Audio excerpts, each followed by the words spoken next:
Hi అండి, welcome back to my channel. అందరూ బాగున్నారా? నేనైతే చాలా బాగున్నాను. ఈరోజు అయితే నేను కంది గింజల పచ్చి పులుసు అయితే చూపిస్తున్నానండి మీకు.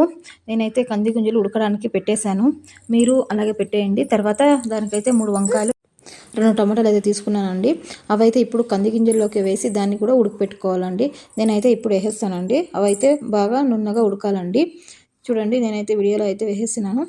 అవైతే బాగా ఉడకాలండి. ఆ ఉడికిన చూసుకోండి ఇప్పుడు ఉడికిందా లేదా. నేనైతే ఉడికేటప్పుడే దానికి కల్లుప్పు అయితే వేసేయాలండి. దానికి ఎంత కావాలో అంత కల్లుప్పు వేసేయాలండి.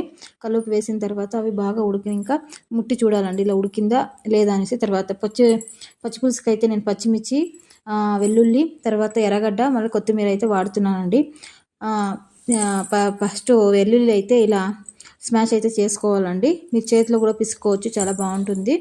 తర్వాత వెల్లుల్లి, తర్వాత పచ్చిమిర్చి అయితే పిసుకోవాలండి. పచ్చిమిర్చి తర్వాత టమాటో అయితే మీరు స్మాషర్ అన్నా చేసుకోవచ్చు, చేతిలో అయినా చేసుకోవచ్చు. తర్వాత టమాటో అయితేనే వంకాయ వేసుకొని బాగా పిసుకోవాలండి. పిసుకున్న తర్వాత మనం వేసిన ఎర్రగడ్డ మళ్ళీ కొత్తిమీర వేసి బాగా కలుపుకోవాలండి. కొత్తిమీర అయితే బాగా చేతిలోనే స్మాష్ చేసుకోవాలి, బాగుంటుంది. తర్వాత దాంట్లో కొన్ని కంది గింజలు వేసుకొని స్మాష్ చేసుకుంటే టేస్ట్ అయితే చాలా సూపర్గా వస్తుందండి. మీరైతే అలాగే చేసుకోండి. తర్వాత దాన్ని మిగిలిన వాటర్ ఉంటుంది కదా, అది వేస్ట్ చేయకూడదండి. దాంట్లోకి వాటర్ వేసి పచ్చిపులుసు మీకు ఎంత కావాలో అంత క్వాంటిటీ చూసుకొని నీళ్ళు అయితే పోసుకోవాలండి థిక్నెస్కి. ఇప్పుడైతే చూడండి, పచ్చిపులుసు అయితే రెడీ అయింది. ఇదేనండి పచ్చిపులుసు మళ్ళీ రాగి సంగటి కాంబినేషన్ చాలా సూపర్గా